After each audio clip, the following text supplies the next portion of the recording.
Hello, everyone. Welcome to Sax Technology Advisors Cybersecurity Solution Series number 2. We're just going to wait a couple of minutes to let a few more people join in. Please stand by. Thank you very much.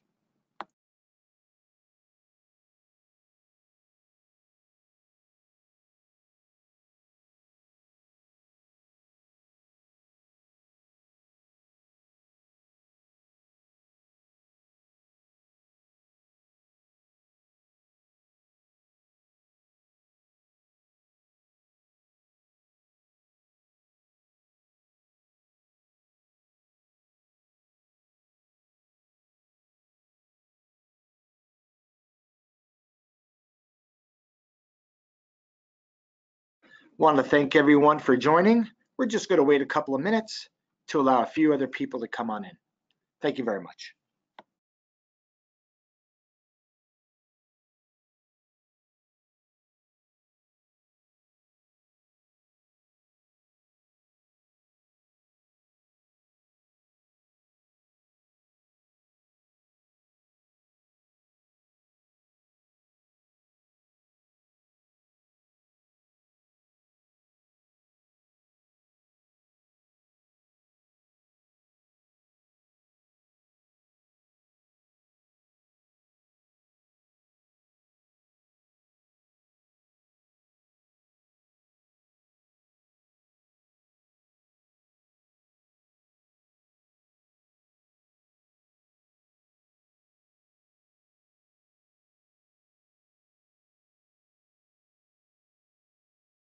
Hi, everyone. We're just about to start. We're just going to give one more minute to allow those who would like to attend and not miss anything to join us. One more minute. Thank you very much.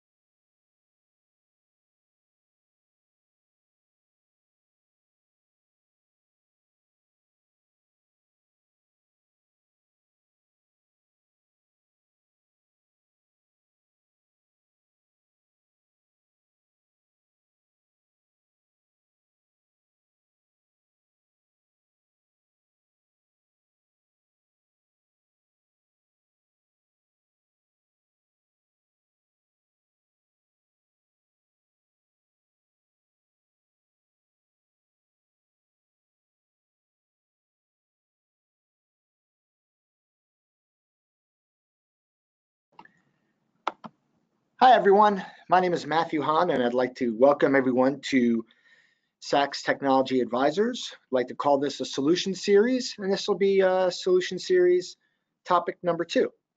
And this will be about cybersecurity. So my name is Matthew Hahn. I am the Chief Technology Officer here at Sax.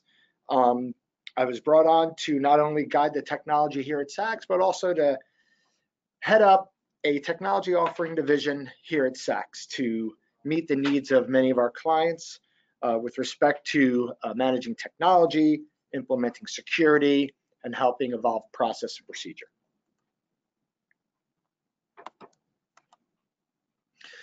So in a world driven by technology and reliant on data, Sax Technology Advisors is the guardian of your IT.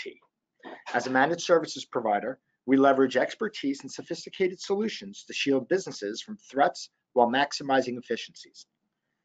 It is the mission of Sax Technology Advisors to partner with clients in their overall technological success. Through our immediate and ongoing technology advisory, we provide a technology vision, technology leadership, and proactive IT health and security for your company now and for the future. As you know, Sax Technology Advisor, as a subsidiary of accounting, tax, business advisory, Sax LLP, Sax Technology Advisors operates under the same standards of service, core values, and vision for propelling clients forward by advising them in the key areas critical to their success. Technology is an important business component to any company at any size, and Sax Technology Advisors works to address every technological need with the same quality service you've come to know and depend on. So let's dive in.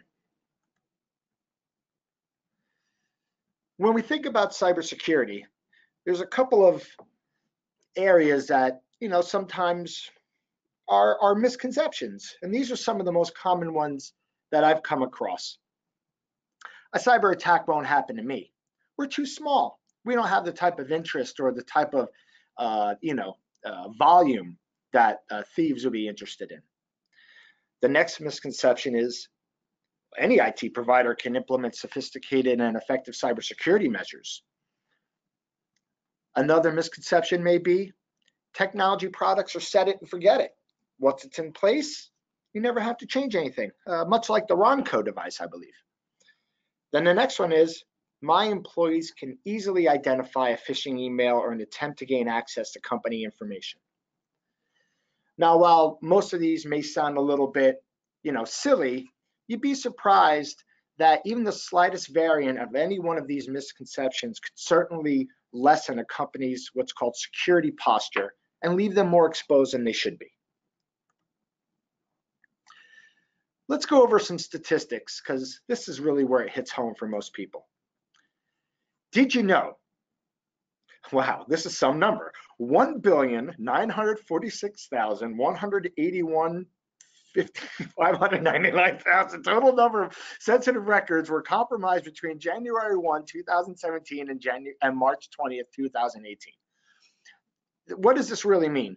This means records like Anthem Healthcare, Yahoo, most recently, I think it was My Genealogy, recently was hacked, exposing 92 million records.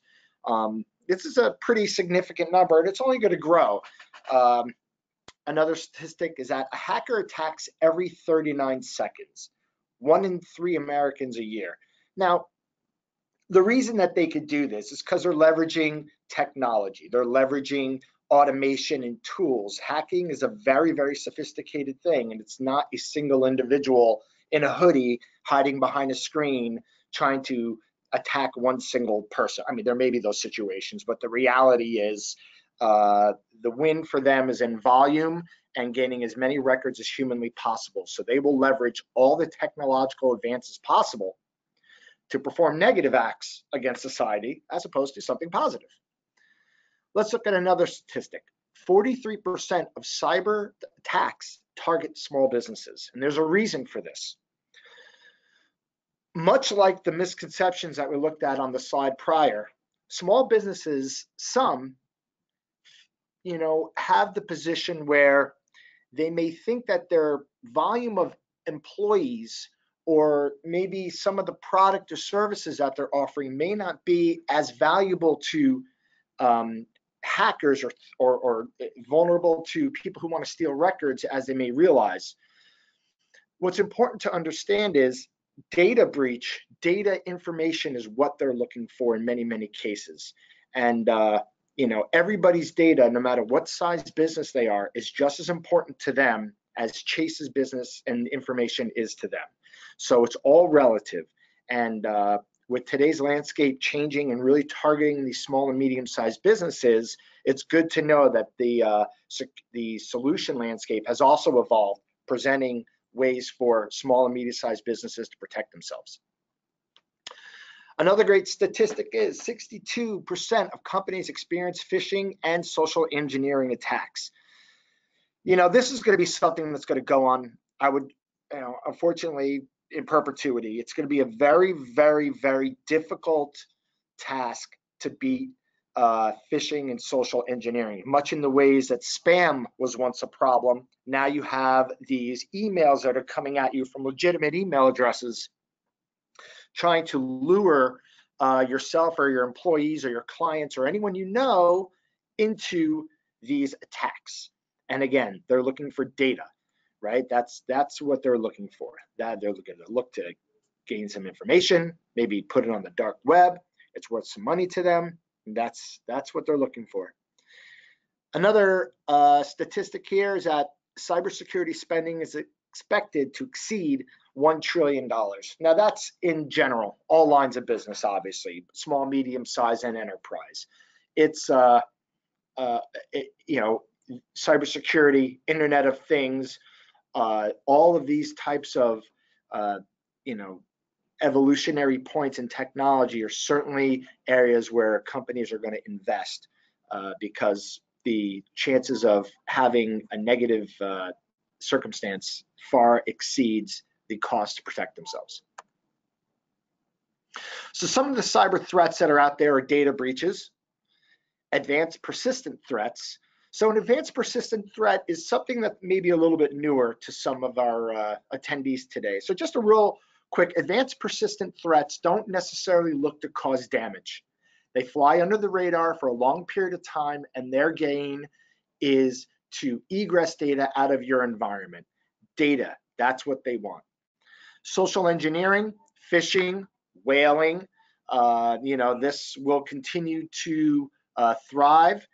There are some solutions in place to help mitigate many of these types of attack techniques. However, at the end of the day, it really comes down to education and awareness. And some of the other threats that are facing end users, businesses today are malware. And malware is not just one item. It encompasses many, many different variants. Let's take a look at an email, for example, touch on phishing. Because phishing emails are, that and web surfing are the two main ways that ransomware and cyber threats can really get into your organization. So this is a sample email. Looks like a Outlook. It's got the Outlook icon. I see it says the Microsoft account team, but let's really take a look at it. There's a button, and that button is linked in blue there. And the thing is, if you're an Office 365 user, if you're moving fast throughout the day, you're going to get this email. Oh, there's something that needs to be done. I need to verify my account. Okay, I'm going to verify it because I can't miss the email that's going to come in from my clients. You click on it, and that's where a problem happens. But let's really take a look at something. What would happen if you were to hover your mouse over the email? Well, take a look at that. That certainly doesn't look like a Microsoft address, does it? It certainly looks like more of it's located in India, and you can see that the it wouldn't say Microsoft.com, and you can see that the domain itself is pretty unique. As you move forward, see that the address that it comes from looks kind of unique, but wait a minute, the word Outlook is spelt a little bit weird. The word team is spelt a little bit weird. These are all the things you want to take a look at. Look at the wording of the email. You have some blocked incoming mails due to our maintenance problem. That doesn't sound like something Microsoft would really write. Also, in the event that Microsoft should ever call you, you can pretty much guarantee that it's not Microsoft. So if you ever get these calls, I know I've gotten them before, and for me, it's actually kind of fun because I like to see what they're going to say and how far they're going to try to go. Typically, they'll say, this is a Microsoft team, you have a problem with your computer, I'm calling to help you. If you've ever fallen for that and you've never taken any action on your computer since that time, I would highly recommend you have your computer scanned for some of the threats that we talked about earlier. And again, they say thanks, the Microsoft account team. And that's not a true trademark symbol for them. So let's really take a minute to take a step back and say, what's malware? Because people say, well, I have malware bytes on my computer, so I'm protected. Or, we have malware security within our firewall. Malware is any software intentionally designed to cause damage to a computer, server, or computer network. Let's take a little bit of a look at what malware really encompasses. We've all heard of adware. These are, pop-ups for ads. We have bots. Bots are automated ways that thieves, as well as legitimate people, can leverage technology to perform acts of grabbing data, distributing malicious information. Sometimes systems become bots and they're not even aware of it. And that's a bigger problem because it happens within your own organization. Bugs can be a result of human error, crashing, freezing, fake drivers being released into the wild. Ransomware, this is one of the more common things that you're hearing about today, where someone gets lured into clicking on something, or they go by, they are doing legitimate research, go to a website that's been compromised or exploited with a vulnerability, then all of a sudden they get drive-by infection. You have worms. You know, a worm is maybe you've never heard of it, but it is exactly like it sounds. It will manifest itself across a network, and there are different ways that worms can do it. And some of the more common ways are being able to morph themselves so they can fly under the radar. They actually are polymorphic. They're able to actually change themselves. Rootkits. Rootkits provide a backdoor to hackers. This is what they're looking for. Software developers create back-end maintenance hooks for applications. Rootkits are the hacker's way of trying to gain access to your environment. Spyware kind of is what it sounds like.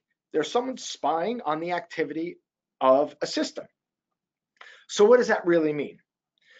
Let's think about this for one quick second. Let's say you have employees who are allowed to log into corporate resources from home. Let's say those employees do all sorts of things on their personal computer. Let's say that employee has spyware installed on their computer and they're not aware of it. Let's say that employee is the CFO for your company. And let's say that employee logs into your bank, logs into your benefits, logs into whatever corporate resources you have from their home computer. It is very possible that all the login credential could have been captured, sent somewhere else. So this is what spyware is. It is scary. Trojans disguise themselves as you know, the name came from the wars long ago, when people would build these Trojan horses to gain access to, you know, other areas, and then out of the horse came all these wars, and you know, it's to fake people into thinking something was legitimate. So a Trojan is, again, another way to have issues with your system. And viruses are exactly as they sound. They've been around for a long time. You may remember some of the famous names, the Anacornacova virus. There's so many different viruses that are out there. They're never going to change. They're just going to become more sophisticated, and they're going to present themselves in ways that will become more and more difficult for end users to identify. So what keeps you up at night? It's probably the same things that keep me up at night as well, because I also have a company that I need to protect. So does our data management need to meet any sort of regulatory compliance? So we have to think about this as PII, which is personally identifiable information. You know, social security numbers, maybe driver's license information. Who knows? Are you bound by any sort of PCI compliance? Do you process credit cards? You know, and then of course we have HIPAA. HIPAA is, you know, paramount in security, right? There's also other areas too. ALTA, which is American Land and Title Association. Land and Title Association also have now mandates, pillars, in order for that industry to stay compliant, because they are also dealing with tremendous amounts of PII. How would you know if you experience a data breach? And if you do have a data breach happen, do you have a plan? What do you do? You know, that's incredibly important. And more importantly, and this, you know, this could probably be one of the most important areas, are your employees adequately trained in security best practices to protect your organization from within? At the end of the day, your end users on these workstations that are accessing the internet, touching all the data, the lifeblood of the company, they're the lowest hanging fruit. They're also the front line. So the majority of all threats that come into any organization that result in a cyber breach typically happen from the end users. And more importantly, in the event that something should happen, do you have any way to protect your organization? And this is where cyber liability insurance may be something you may want to look into. There's a lot of different options out there, and depending on the type of data or organization or vertical that you're in, it may be worthwhile to ask your insurance vendor about this.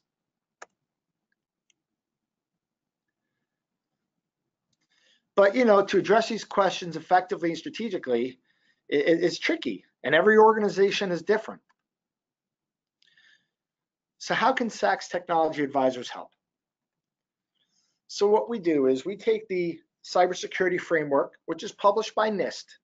This is the way to help identify where your vulnerabilities are, how to protect them, how to put the right detection mechanisms in place, build out a plan to respond in the event that you ever should experience an incident, and more importantly, how to recover and learn from those inconveniences to build a stronger security posture moving forward. So some of the way that Sax Technology Advisors do it is obviously we work closely with the NIST 1.1 cyber framework. We position state-of-the-art security awareness training for your end users, meaning we help them learn how to identify phishing emails or vishing, which is also a new trend, which is someone will call and try to gain information. We make sure we have alert generation for unauthorized system changes and or potential issues that come back to our network operations center. We have the ability to implement artificial intelligence endpoint protection. This goes beyond your standard antivirus, whereas artificial intelligence is really becoming a trend today where it looks for anomalies, behavior-driven. At first, it certainly can be a little bit of a challenge to dial in and get it working right. But once you have the right AI tools in place and they're configured properly, they can certainly provide a wealth of insight that simply isn't available through traditional endpoint antivirus mechanisms. Firewall management for ongoing insight and perimeter security. It's great to have a firewall, but if you have a firewall, is it configured correctly? And if you have a firewall, does anybody look into it to manage it? Who manages the alerts? Are there alerts? Very, very important. Initial assessment to gauge a technology baseline. It's impossible for any organization to put the right solutions in place unless they understand what the business is, how it works, what data it touches, and where the exposure points are. So in order to provide and suggest the right technology solutions, we always suggest an initial assessment. SIM technology is a new wave in managing various devices that generate logs and alert mechanisms. It is an efficiency, it is insight, and it is a trend that's happening today for a lot of organizations to make use of the technology that they have in place today, but they may not have the ability to manage so many different portals or interfaces to maximize their time and efficiency. And then, in the event of an incident, we would help structure and implement a response plan. And this would mean building an incident response team, identifying what business processes are most critical to the organization, and building out the plan that's appropriate for your business. But then again, we have to say to ourselves, what solutions are right for your business? You could throw money as much as you want at solutions. The problem is there has to be an endpoint, and it's all about risk. And as long as you have a strong enough security posture, some risk is acceptable. Some risk can be transferred. We want to try to mitigate and avoid as much risk as possible. And the way that this, and what I just said basically touches on this, is that technology solutions are not one size fits all. So what we do is, at Sax Technology Advisors, we take a consultative approach and we leverage sophisticated tools to identify the right solution for your business. It all starts with an initial network assessment that allows us to understand your technologies in place and your immediate and long-term needs. So we typically perform these type of assessments, 4 different flavors. We have a baseline network assessment that sort of gives us a score against your Windows environment, just to sort of give us an idea of how things are from a health perspective. To dive in deeper, we can perform external vulnerability assessments to see where you may have gaps or areas that we need to close. We do the same thing internally. And this goes beyond your Windows environment. It looks at your printers, it looks at your switches, it looks at anything on your network with an IP address that could possibly present a threat. And then, of course, for companies and organizations that are really looking to have full insight and understand the impact of a cyber breach, they may really need to perform a penetration test. Again, the things should be done in order. You want to give yourself the opportunity to have the best score possible. Then again, if you want to perform a test against your environment to see if your existing IT provider or security provider are really meeting the security needs of the organization, this is where you could perform kind of like checks and balances. Starts with the network assessment. Together with the decision makers, we review the assessment, we talk about the different options, we come up with an action plan, we implement it, and then together we want to make sure that any plan that we implement for your business is successful. And the only way to have success is to have ongoing communication and working together as a team. Immediate and ongoing support is paramount in the cybersecurity space. You're never gonna have one security solution in place and think that's gonna be it moving forward. It's unfortunately and fortunately just the way of this particular industry. As threats come out and they're new, they have to build response to it. So you have a cybersecurity issue. What do? In our case, our security operations center ensures that potential incidents are correctly identified, analyzed, defended against, and investigated and reported. Our Security Operations Center is a facility that houses an information security team responsible for maintaining and analyzing an organization's security posture on an ongoing basis. This is exactly what we have here at Sax, and this is what we look to implement at all of our clients. Our SOC team monitors and analyzes activity on networks, servers, endpoints, databases, application websites, and other systems, looking for anomalous activity that could be indicative of a security incident or compromise. Our Security Operations Center's team, our goal is to detect, analyze, and protect and respond to cybersecurity incidences using a combination of technology solutions and a strong set of combative processes. So you may already be protected, or if you'd like to get protected or enhance your security posture, I would ask you to please schedule some time with me. I'd love to speak with you. And I hope that this particular session has been informative. What I'd like to do is I'd like to throw a poll question out there, because I'd like to get an understanding of kind of where we're at, you know.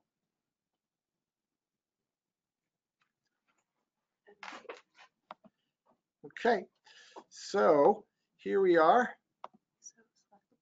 I select the poll. Here we go. Boom. Launch it. I'd like people, if they could, to kind of just fill out the poll, help us understand, you know, based on the attendees, what they've experienced.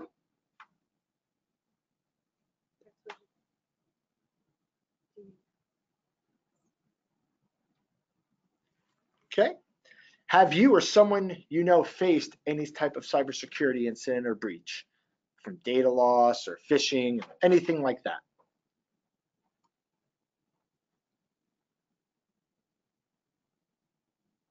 Okay. All right. Well, 100% of you said yes. That is 100% said yes, and that is just amazing. But it's not surprising. And because of that, we all realize that the landscape is deep and wide, and no matter what type of business you have, there is possible exposure, and we'd like to try to help you better secure your data, your company, and your employees. So please take a look at our oncoming series. Our solution series number 3 will be coming up on June 27th, in which we'll talk about business continuity and disaster recovery. which should be a critical component of your cybersecurity position as well. On July 11th, we'll be talking about the cloud. And on July 25th, we'll dive into managed IT. Again, I hope that this series has been helpful, informative, and if you have any questions or would like to learn more about the solutions and offerings of Sax Technology Advisors, please reach out to me directly or call the number that you see. And I'd like to open up the floor to any questions if there are any. So by all means, in the question bar, if you could kindly type out something or ask any questions you'd like, I'd be more than happy to answer. So let's see here. Looks like we have one already.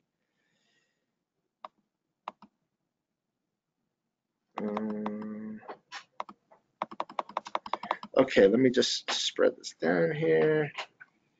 There are questions. This is great. Okay. As artificial intelligence, do you see AI taking, so there's a question, as artificial intelligence continue to expand, do you see AI taking over cybersecurity versus human cybersecurity experts? I think it'll always be a combination of technology and human beings, because at the end of the day, the humans are the ones writing the technology. However, with automation and blockchain and AI, the role of the human element will shift tremendously. So I just think that it's going to continue to evolve. Technology will become more and more of the majority, driver. Whereas historically, when the technology wasn't there, it was more human being, don't do this, don't do that. But now we have the ability to put some technology in place to help thwart many threats if possible. I hope that answers the question. I want to thank everyone for attending today. And again, don't hesitate to reach out should you have any questions. Oh, one more question just came on, and I'm not going to go away without asking it. Do you do a general assessment of network for multiple problems discovered and fix them, or does Sax Technology only handle security issues? That's a great question. So outside of security issues, we do have the ability, one of the core areas of Sax Technology Advisors is that we are a managed services provider.